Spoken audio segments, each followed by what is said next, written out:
അന്താരാഷ്ട്രീയ ഭൂപടത്തിൽ യുദ്ധഭീതിയുടെ കരിനിഴൽ പടർത്തിക്കൊണ്ട് ഇറാനും അമേരിക്കയും തമ്മിലുള്ള ബന്ധം അതീവ ഗുരുതരമായ പ്രതിസന്ധിയിലേക്ക് നീങ്ങുകയാണ്.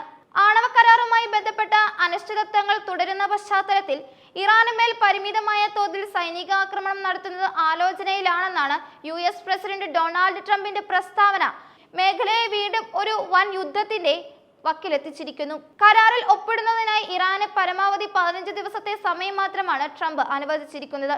ഈ നിശ്ചിത സമയപരിധിക്കുള്ളിൽ നയതന്ത്രപരമായ ധാരണയിലെത്താൻ സാധിച്ചില്ലെങ്കിൽ കടുത്ത സൈനിക നടപടികളിലേക്ക് കടക്കുമെന്നാണ് വൈറ്റ് ഹൗസിൽ നിന്നുള്ള മുന്നറിയിപ്പ്. അമേരിക്കൻ സൈന്യം ഈ വാരാന്ത്യത്തിൽ തന്നെ ഇറാനെതിരെ നീങ്ങാൻ സന്നദ്ധമാണെന്ന് പെന്റഗൺ ഔദ്യോഗികമായി അറിയിച്ചതോടെ അന്താരാഷ്ട്ര സമൂഹം വലിയ ആശങ്കയിലാണ്. ഒന്നുകിൽ സമാധാനപരമായ ഒരു കരാർ നിലവിൽ വരും, അല്ലെങ്കിൽ കാര്യങ്ങൾ ഇറാന്റെ വശത്തു നിന്നും നോക്കുമ്പോൾ തികച്ചും ദൗർഭാഗ്യകരമായ രീതിയിലേക്ക് മാറുമെന്ന് ട്രംപ് മാധ്യമങ്ങളോട് വ്യക്തമാക്കി. കഴിഞ്ഞ ദിവസം നടന്ന ബോർഡ് ഓഫ് പീസ് സമ്മേളനത്തിലും ഇതേ നിലപാട് അദ്ദേഹം ആവർത്തിച്ചിരുന്നു. വരും ദിവസങ്ങളിൽ ഇറാൻ അർത്ഥവത്തായ ഒരു കരാറിൽ ഏർപ്പെടാൻ തയ്യാറായില്ലെങ്കിൽ 10 ദിവസത്തിനുള്ളിൽ എന്ത് സംഭവിക്കുമെന്ന് ലോകത്തിന് കാണാൻ സാധിക്കുമെന്ന ട്രംപിന്റെ വാക്കുകൾ ഗൗരവകരമായ പ്രത്യാഘാതങ്ങളിലേക്കാണ് വിരൽ ചൂണ്ടുന്നത്. ഈ വിഷയത്തിൽ തന്നെ നിലപാട് വ്യക്തമാക്കാൻ ട്രംപ് തിരഞ്ഞെടുക്കുന്നത് സാമൂഹിക മാധ്യമങ്ങളെയാണ്. ഇറാനെതിരെയുള്ള വ്യോമാക്രമണങ്ങൾക്കായി ഇന്ത്യൻ മഹാസമുദ്രത്തിലെ ബ്രിട്ടീഷ് അധീനതയിലുള്ള ഡിഗോ ഗാർഷ്യ പോലുള്ള സൈനിക താവളങ്ങൾ ഉപയോഗിക്കാൻ അമേരിക്കയ്ക്ക് കഴിഞ്ഞേക്കുമെന്ന അദ്ദേഹത്തിന്റെ പോസ്റ്റ് വലിയ നയതന്ത്ര ചർച്ചകൾക്കും വഴിവെച്ചിട്ടുണ്ട്. അമേരിക്കയുടെ ഭാഗത്തു നിന്നുണ്ടാകുന്ന ഓരോ പ്രകോപനത്തിനും ശക്തമായ ഭാഷയിലാണ് ഇറാൻ മറുപടി നൽകുന്നത്. തങ്ങൾക്കെതിരെ ഏതെങ്കിലും തരത്തിലുള്ള സൈനിക നീക്കമുണ്ടായാൽ പശ്ചിമേഷ്യയിലെ മുഴുവൻ അമേരിക്കൻ സൈനിക താവളങ്ങളും തകർക്കാൻ തങ്ങൾക്ക് നിയമപരമായ അവകാശമുണ്ടെന്ന് UN-ലെ ഇറാന്റെ സ്ഥിരം പ്രതിനിധി അമീർ സയ്യിദ് ഇറാവാനി പ്രസ്താവിച്ചു. UN സെക്രട്ടറി ജനറലും രക്ഷാസമിതി അധ്യക്ഷനും വഹിച്ച ഔദ്യോഗിക കത്തിൽ ട്രംപിന്റെ പ്രസ്താവനകൾ അന്താരാഷ്ട്ര നിയമങ്ങളുടെ ലംഘനമാണെന്ന് ഇറാൻ ചൂണ്ടിക്കാട്ടി. അമേരിക്കൻ പ്രസിഡന്റിന്റെ ആക്രമണോത്സുകമായ പെരുമാറ്റം കേവലം ഒരു പ്രാദേശിക പ്രശ്നമല്ലെന്നും അത് ലോക സമാധാനത്തിന് തന്നെ ഭീഷണിയാണെന്നും ഇറാവാനി കത്തിൽ വ്യക്തമാക്കിയിട്ടുണ്ട്. തങ്ങൾ ആഗ്രഹിക്കുന്നത് സമാധാനപരമായ ആണവ സമ്പുഷ്ടീകരണമാണെന്നും നയതന്ത്ര ചർച്ചകളിലൂടെ പ്രശ്നങ്ങൾ പരിഹരിക്കാൻ ഇറാൻ എപ്പോഴും സന്നദ്ധമാണെന്നും അദ്ദേഹം കൂട്ടിച്ചേർത്തു. എന്നാൽ രാജ്യത്തിന്റെ പരമാധികാരത്തിന് നേരെ ഭീഷണി ഉണ്ടായാൽ നോക്കി നിൽക്കില്ലെന്ന കർശന നിലപാടിലാണ് ഇറാൻ ഭരണകൂടം. അമേരിക്കയ്ക്കും ഇറാന്റെ ഭീഷണികൾക്കും ഇടയിൽ ഇസ്രായേലിന്റെ നിലപാടും നിർണായകമാണ്. ഇറാന്റെ ഭാഗത്തു നിന്ന് ഇസ്രായേലിന് നേരെ നേരിയ തോതിലെങ്കിലും ഒരു നീക്കമുണ്ടായാൽ സങ്കല്പിക്കാൻ പോലും കഴിയാത്ത രീതിയിലുള്ള തിരിച്ചടി നേരിടേണ്ടി വരുമെന്ന് പ്രധാനമന്ത്രി ബെഞ്ചമിൻ നെതന്യാഹു മുന്നറിയിപ്പ് നൽകി. നിലവിലെ സാഹചര്യം കണക്കിലെടുത്ത് ഇസ്രായേൽ പ്രതിരോധ സേനയ്ക്ക് അതീവ ജാഗ്രതാ നിർദ്ദേശമാണ് നൽകിയിരിക്കുന്നത്.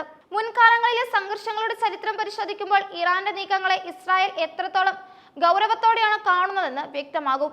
2025 ജൂണിൽ നടന്ന ഇറാൻ ഇസ്രായേൽ യുദ്ധത്തിൽ അമേരിക്ക പരസ്യമായി ഇസ്രായേലിനെ പിന്തുണയ്ക്കുകയും ഇറാനെ ആക്രമിക്കുകയും ചെയ്തിരുന്നു.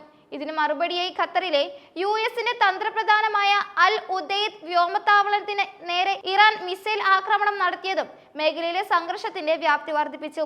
യുദ്ധഭീഷണി നിലനിൽക്കുമ്പോഴും നയതന്ത്ര തലത്തിലുള്ള നീക്കങ്ങൾ പൂർണ്ണമായും അവസാനിച്ചിട്ടില്ല എന്നത് നേരിയ പ്രതീക്ഷ നൽകുന്ന ഒന്നാണ്. കഴിഞ്ഞ ചൊവ്വാഴ്ച ജനീവയിൽ വെച്ച് നടന്ന 2ാം വട്ട ചർച്ചകളിൽ ഇറാനും അമേരിക്കയും ഒരു പ്രാഥമിക കരാർ രൂപരേഖ തയ്യാറാക്കിയതായാണ് വിവരം. 3ാം വട്ട ചർച്ചയിലൂടെ ഇതിന് അന്തിമ രൂപം നൽകാനാണ് ഇരു രാജ്യങ്ങളും ശ്രമിക്കുന്നത്. എങ്കിലും ട്രംപ് നൽകിയിരിക്കുന്ന അന്ത്യശാസനം ഈ ചർച്ചകളുടെ ഭാവിയെ നിഴലിലാക്കുന്നു. പശ്ചിമേഷ്യയിലെ അമേരിക്കൻ സൈനിക സാന്നിധ്യവും ഇറാന്റെ പ്രതിരോധ സന്നാഹങ്ങളും മുഖാമുഖം നിൽക്കുന്ന ഈ അവസ്ഥയിൽ ചെറിയൊരു പിഴവ് പോലും വലിയൊരു വിനാശത്തിന് കാരണമായേക്കാം. ബ്രിട്ടീഷ് സൈനിക താവളങ്ങളുടെ ഉപയോഗത്തെക്കുറിച്ചുള്ള ട്രംപിന്റെ പരാമർശം അന്താരാഷ്ട്ര തലത്തിൽ ബ്രിട്ടനെ പ്രതിരോധത്തിലാക്കിയിട്ടുണ്ട്. തങ്ങളുടെ മണ്ണ് മറ്റൊരു രാജ്യത്തെ ആക്രമിക്കാൻ വിട്ടുനൽകുന്നതിലെ നിയമപരമായ വശങ്ങളും നയതന്ത്ര പ്രശ്നങ്ങളും ബ്രിട്ടീഷ് പാർലമെന്റിലും ചർച്ചയാകുന്നുണ്ട്. അന്താരാഷ്ട്ര നിയമങ്ങളെ കാറ്റിൽ പറത്തിക്കൊണ്ടുള്ള ഏകപക്ഷീയമായ സൈനിക നീക്കങ്ങൾ ആഗോള സാമ്പത്തിക മേഖലയും ബാധിക്കുമെന്ന ആശങ്ക ശക്തമാണ്. എണ്ണ വിപണിയിലെ ചാഞ്ചാട്ടവും വിതരണ ശൃംഖലയിലെ തടസ്സങ്ങളും ലോകരാജ്യങ്ങളെ ജാഗരൂകരാക്കുന്നു. രക്ഷാസമിതിയുടെ ഇടപെടൽ ഇറാൻ ആവശ്യപ്പെട്ട സാഹചര്യത്തിൽ വരും ദിവസങ്ങളിൽ ഏറെ നിർണായകരമാണ്. സമാധാനപരമായ പരിഹാരത്തിനായി ലോകശക്തികൾ നടത്തുന്ന ശ്രമങ്ങൾ വിജയിക്കുമോ അതോ ട്രംപിന്റെ 15 ദിവസത്തെ സമയപരിധി അവസാനിക്കുമ്പോൾ മേഖല മറ്റൊരു യുദ്ധത്തിലേക്ക് കൂപ്പുകുത്തുമോ എന്നാണ് ലോകം ഉറ്റുനോക്കുന്നത്.